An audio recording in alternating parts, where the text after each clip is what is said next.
Lo dijo en la primera hora. La ministra de Gobierno el día de ayer en una intervención en la ciudad de Guayaquil, uno de los salones de la gobernación de la provincia del Guayas, ratificó lo que ya se sabía. El estado de excepción finalizará este 7 u 8 de abril, 7 de abril. Se cumplen exactamente los 30 días de renovación, que es el límite que da la Constitución. Y claro, la pregunta que nos hemos hecho de manera permanente es ¿qué va a pasar después de que finalice el estado de excepción? En un primer momento, el gobierno había anunciado que los militares iban a permanecer en las calles, amparados en el otro decreto ejecutivo, en el 111, que declaró al Ecuador bajo conflicto armado interno, que posibilitó la participación de los militares y que identificó a 22 grupos de delincuencia organizada como organizaciones terroristas. Ahora se habla de que se están buscando mecanismos jurídicos. El tema es que los últimos 2 fines de semana la situación de violencia ha recrudecido. Y claro, todos los dardos apuntan a lo que está haciendo el gobierno en materia de seguridad. Vamos a conversar con Ramiro Vela Jiménez.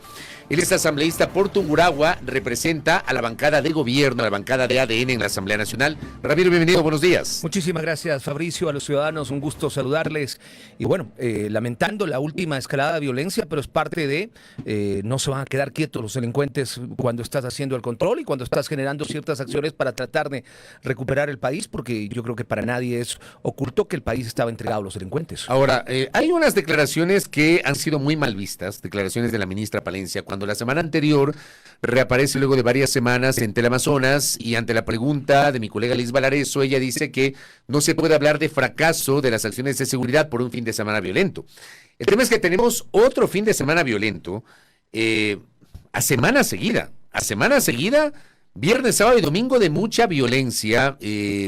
Todavía no, la policía no confirma el número total de fallecidos, pero de acuerdo a un consolidado que hay que desglosar, estamos hablando, ya te voy a decir la cifra que la presenté en la mañana, que la publicó inclusive mi colega Yalilé Loaiza, 137 homicidios el último fin de semana según información de la policía.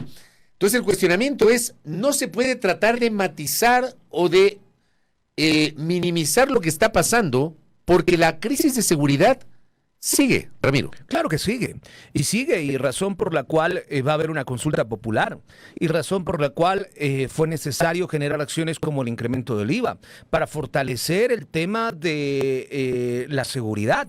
Esto no va a terminar de la noche a la mañana, y yo recuerdo una de las primeras entrevistas que tuve acá, contigo y con otros comunicadores, y les decía, esto no se generó en una semana, no se generó en el último gobierno de Guillermo Lasso, esto viene creciendo durante muchísimos años, y para quienes hemos estado siguiendo el quehacer político, fue por permisiones, por temas que se les pasaron a los otros gobiernos. Ahora, cuando tú enfrentas a la delincuencia y sobre todo lo haces con mano dura, tarde o temprano va a haber una reacción, y que eso va a causar estos brotes de violencia, y que lamentablemente tenemos que lamentar, valga la redundancia, que ciudadanos pierdan la vida. Estamos en un conflicto interno. Pero no se podría podría sentir... La gente se olvida de aquello y eso. Y minimizar esto es equivocado. Con los 2 últimos fines de semana, con estos episodios tan graves, no hay la sensación de que el gobierno, digamos, se acabó esta suerte de renta que tenía, esta imagen de contundencia de los primeros 2 meses del estado de excepción, y hoy hay una nueva arremetida del crimen organizado para la cual el gobierno no está preparado. Para lo cual el gobierno tiene que prepararse. Y no sé si no está preparado o no. Lo que yo creo es que no debemos confiarnos. Y el gobierno, lo peor que le puede pasar, y coincido contigo que me parece que la ministra Palencia equivocadamente, y lo digo así, minimiza lo que ha pasado este fin de semana. Y yo creo que hay que darle a los ciudadanos siempre la verdad. Sí, son cosas que están pasando. ¿Por qué? Porque estamos actuando contra la delincuencia, y la delincuencia no se va a quedar cruzada de brazos viendo cómo le estás recuperando el territorio. Si tú analizas los últimos hechos de violencia, son ya masacres, porque son 5 o 6 muertos en diferentes circunstancias. Ya no es uno por la esquina, el otro a la vuelta, el otro en un supermercado, el otro en un centro comercial. Son hechos ya establecidos. Es como que estaban escondidos y salieron aparentemente aprovecharse del feriado. Y yo no creo en las coincidencias tampoco. Y esto tiene que ver con dos cosas, las que tú acabas de analizar. La primera, que no puede renovar el estado de excepción. Entonces, es como que los delincuentes dicen, ya se les acaba la estrategia. Y la segunda, viene una consulta popular que definitivamente para mí, y lo he dicho en varias oportunidades, el país puede darle herramientas al gobierno que venga para no estar necesitando ese estado de excepción para movilizar a los militares. Y eso es lo que muchos delincuentes no quieren y muchos sectores no quieren, que ya no necesitamos esa estrategia de los estados de excepción para que los militares puedan estar principalmente en 3 lugares: carreteras, centros de privación de la libertad y espacios públicos. El tema es que hoy Ramiro, y acá tengo una pregunta, digamos, una reflexión de un oyente. Dice, aquí es, la pregunta es, ¿tienen o no tienen el control? Porque claro, menciona Ramiro Vela Jiménez la situación de las carreteras. Resulta que hay zonas consideradas calientes en las cuales no han cesado los delitos, y pongo tal vez un caso emblemático, el Paso Lateral de Quevedo. El Paso Lateral de Quevedo que fue ideado, fue construido para evitar ingresar a Quevedo y acelerar el tráfico bordeando Quevedo en la provincia de Los Ríos, y resulta que se ha convertido en un sitio de permanente presencia delincuencial sobre transporte pesado, vehículos de pasajeros, vehículos livianos. ¿Dónde están los militares en las carreteras? Yo personalmente los he visto. Y este fin de semana tuve la oportunidad. Los vi en la vía La Costa, los vi en la vía, la carretera principal que une ahora por los bancos rumbo a Santo Domingo, los Colorados. Los he visto en algunas carreteras. Y he conversado con varios transportistas, en el caso nuestro, en la provincia de Tungurahua, que me han dicho, sí, ha mejorado el tema del control de las carreteras. Que no es completo todavía, Fabricio. No es completo. Y esto no es de la noche a la mañana. Vuelvo a repetir, lo que se armó en años no se desarma en 1, 2, 3 días. Lamentablemente coincide, repito, con estos temas que ya lo habíamos tocado, y lo que nos buscan generar es miedo. Lo que la gente no quiere es salir a las calles porque cree que va a haber otros actos de violencia que van a salir, repito, por el momento político. Y esto no solamente va a pasar en sitios, como tú dices, troncales o pasos laterales. Los delincuentes van a querer golpear donde sea más visible, donde se pueda aumentar el mensaje. Y ahí la necesidad de hacer acciones para el gobierno más fuertes. Y repito, yo creo que la consulta popular es una de ellas. Hay gente que me dice, no, pero ya se va a gastar millones en algo que pudo haber hecho la Asamblea. Ya lo quiso hacer la Asamblea. Y viste que nos metieron 2 o 3 capítulos o 2 o 3 artículos dentro de una ley que estaba lista para aprobarse, que es el COIF. Es decir, si yo no hago algo y no meto algo que me conviene a mí, esta ley no iba a ser aprobada. Ahora bien, se viene la consulta popular, la campaña empezará este fin de semana. ¿Ustedes como ADN van a hacer campaña de alguna forma? De lo que yo conozco, ADN no está inscrito para hacer campaña. Yo soy un independiente, sin embargo, he votado con ADN en las últimas acciones dentro de la Asamblea, porque creo que es parte de la bancada. Soy parte de la bancada de ADN. Yo lo he dicho antes de ser asambleísta y ahora como asambleísta, creo que hay cosas que el país tiene que tener una lectura clara, y las consultas populares no son una aprobación, una desaprobación para los gobiernos, y eso es lo que los ciudadanos tienen que entender. Leer las preguntas, saber si esto nos va a beneficiar en seguridad o no, y personalmente creo que salvo las dos, que mucha gente dice que deberían ser votadas diferente, todas hablan de seguridad. Y todas le dan una fortaleza al gobierno para no depender de los estados de excepción. El tema es que esas otras preguntas, las 9 preguntas vinculadas a seguridad, sí, quitando la del arbitraje del trabajo por horas, todas tendrán que, luego de un eventual pronunciamiento favorable del pueblo ecuatoriano, ir a la Asamblea. Correcto. Y ahí es donde tenemos la responsabilidad. La Asamblea tiene ya una suerte de borrador de hoja de ruta en caso de que gane el sí en esas preguntas. Yo creo que la mejor hoja de ruta es que si gana el sí, es que la mayoría de los ecuatorianos te ha dicho que esas preguntas deben ser aplicadas. Así como cuando ha ganado el no. Mira, hoy nos enteramos que hubo gente que hizo campaña por el no desde la clandestinidad. Y nunca entenderé cómo le dijeron no a la extradición tiempo atrás. No voy a entender cómo le dijeron no a que haya menos número de asambleístas. Yo soy uno de los que insistió hasta el final, no se dio, que en esta consulta se vuelva a poner que haya menos asambleístas. No se lo dio. Pero si ya los ciudadanos han hablado, y como estamos acostumbrados a decir, la voz del pueblo es la voz de Dios, pues la Asamblea tendrá que tratar esa hoja de ruta o ya guiar esa hoja de ruta a lo que los ciudadanos necesitan, que es la seguridad, y hacerlo en el menor tiempo posible. ¿Por qué? Porque además de que después de la consulta popular y en este periodo de preelectoral, donde ya habrá inscripciones de candidaturas, estaríamos a la puerta tal vez de un cambio de rumbo en el Ecuador, por el caso Metástasis, el caso Purga, que seguramente sí va a afectar a los partidos políticos tradicionales que hoy por hoy buscan defender lo indefendible. Ahora bien, la Asamblea hoy está en receso. Después de una semana regresará a trabajar y retomarán inclusive la agenda de fiscalización. Usted es parte de la Comisión de Fiscalización. ¿Cómo es el trabajo en la comisión? Porque entiendo que ahora mismo está ya en el radar el juicio político a Fernando Santos Albite, exministro de Energía. Luego de eso, ¿qué viene? Bueno, primero logramos, y digo logramos la mayoría de la Comisión de Fiscalización, que se respete el orden de prelación. Se trataron los juicios políticos de la Asamblea anterior. En este momento, por este receso o vacancia legislativa, está listo o está trabajándose el informe del juicio político contra Santos Albite, que seguramente apenas regresemos tendrá que ser votado. Creo que hay un criterio mayoritario de que la crisis energética tuvo un responsable, una cabeza, aunque hubieron varios responsables. Seguramente irá al Pleno el juicio político de Santos Albite para la censura. O sea, ese juicio político está para votación en la comisión. Está listo para votación en la comisión. La comisión ha tratado 3 o 4 temas más. Inclusive creo ahí hay un poquito de polémica. Han sacado comunicados la Comisión de Fiscalización que no nos representa a todos los comisionados. ¿Se refiere usted al comunicado en donde se pide que la Fiscalía explote unos teléfonos celulares? Correcto. Esa fue una decisión de la presidenta. ¿No fue una decisión de la comisión? No una pedido de la comisión. Nunca sesionamos, nunca pedimos eso. Además, estamos conscientes que eso es una atribución directa de Fiscalía. O sea, no podemos inmiscuirnos en temas directamente de Fiscalía. Ese fue un comunicado sacado desde la Comisión de Fiscalización bajo el pedido de la presidenta Pamela Aguirre. Nunca la votamos y nunca la resolvimos. No es una resolución de la comisión. No es una resolución de la comisión. Ni siquiera se puso a consideración de ustedes. Ni siquiera se puso a consideración nuestra. No se conoció del tema y por eso los 3 comisionados de ADN hemos enviado un oficio pidiéndole, exhortándole a la presidenta de la comisión de que no se puede tomar el nombre de todos los asambleístas. Conozco que 2 asambleístas que no pertenecen a nuestra bancada también hicieron lo mismo. Ahora, viene el juicio político del coronel Juan Zapata, que en orden de prelación es el que corresponde. Es el que viene. Es el que viene. Sigue. Yo digo que volviendo a la asamblea, si pasa el informe, tendremos en el pleno que votar la censura de Santos Albite o no.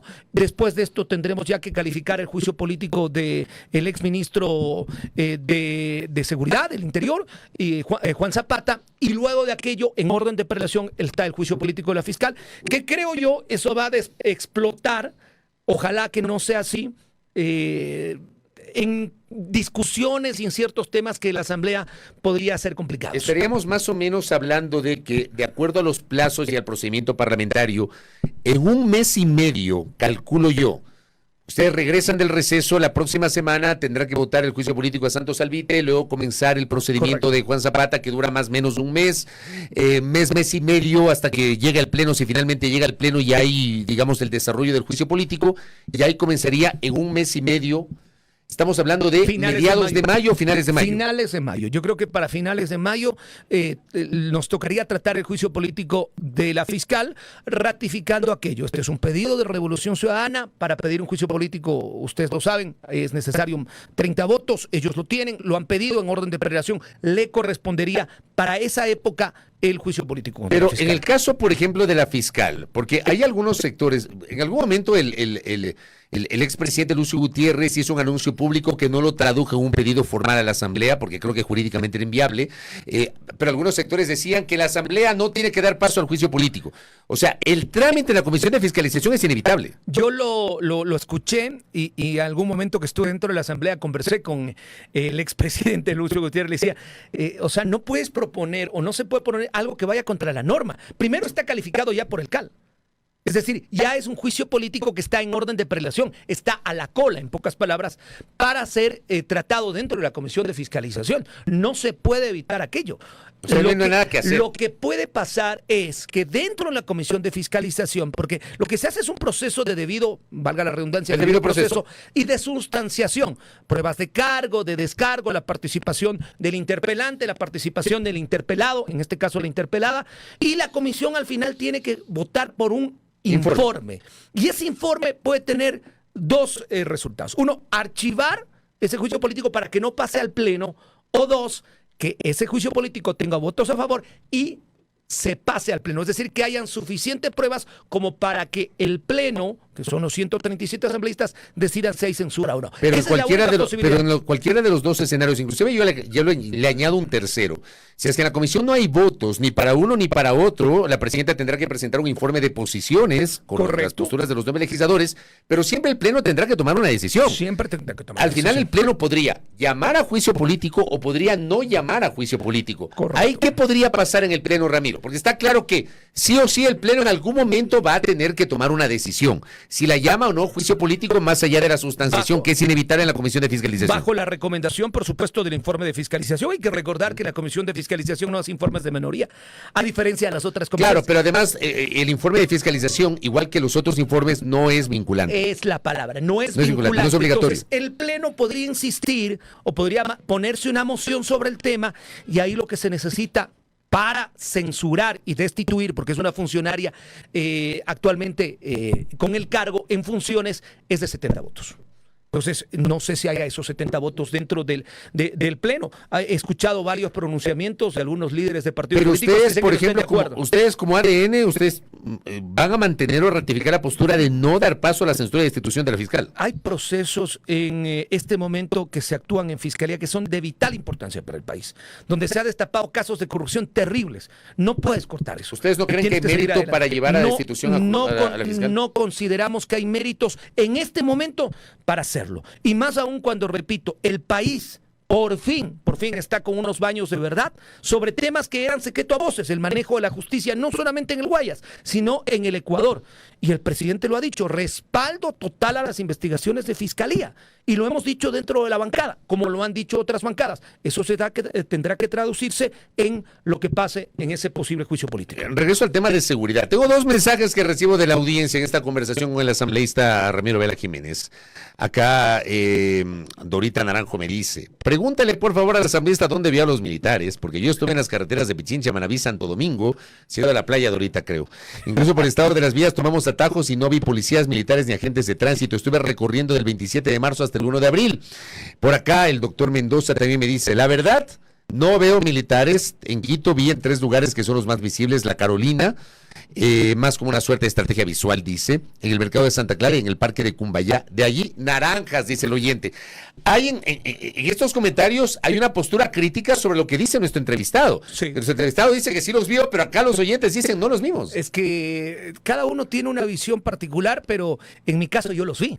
Yo los vi en la carretera Ambato-Riobamba, los vi en la carretera de los Bancos, que por primera vez la conocí, por acá, por el noroccidente. Por el noroccidente, saliendo por la mitad del mundo. Es más, pasé por un control donde los militares inclusive te piden abrir la cajuela posterior del carro, que me pareció correcto. Claro que te generaba una cola de vehículos, algunos pitaban muy fuertemente. Ahí los vi, no los he visto de otro lado porque no he recorrido. Tuve el gusto de ver una foto de un familiar que estuvo en la ciudad de Esmeraldas y que me decía, Ramiro, con miedo vinimos a Esmeraldas, y me enseñaba un camión de militares estacionado en un hotel. Estacionado en uno de estos risores, el camión de militar ahí, con los militares inclusive siendo atendidos por esta... El problema es que más allá de lo que pudo haber visto el asambleísta, pudieron haber nuestros internautas, nuestros oyentes, lo pudo haber visto yo. Más allá de eso, el tema es que, por ejemplo, tenemos episodios como el del Guasmo el último fin de semana, una masacre, el de Puerto López, que es una cosa inverosímil, una familia de turistas que se hospeda en un hotel de Puerto López, ingresa un grupo delincuencial, los secuestra, los somete, los lleva a otro sitio y matan a 5 o 6 personas. Es que no se puede tapar el sol con un dedo, y estos hechos deben ser no solamente reprochados por la ciudadanía, sino deben ser ser explicados por las autoridades. Necesitamos que haya más fuerza dentro del comando conjunto, no solamente de militares y de policías, y necesitamos ir dando golpes más certeros a estos líderes de las bandas delincuenciales. Es cierto, pero repito, mi visión es que esto no es de la noche a la mañana, y esto no va a parar hasta cuando tengamos normas más claras de una permanencia permanente, sin necesidad de estados de excepción de los militares en carreteras, hasta para poder reclamar. Oye, ¿por qué no están aquí si ya esto los ciudadanos han decidido a través de un voto en consulta popular que ustedes ayuden a la seguridad a la Policía Nacional? Ramiro Vela Jiménez, gracias por el tiempo. Muy Gracias gentil. a ustedes, es un placer saludarlos. Gracias, buenos. Ahí, no me quite el... ¿Por qué atenta contra militar de expresión, Dieguito? Por favor. Gracias a Ramiro Vela, que ha estado con nosotros, asambleísta de Tungurahua por la bancada de ADN. 8:28 en la primera hora. Primera plana. Todas las noticias, todas las voces.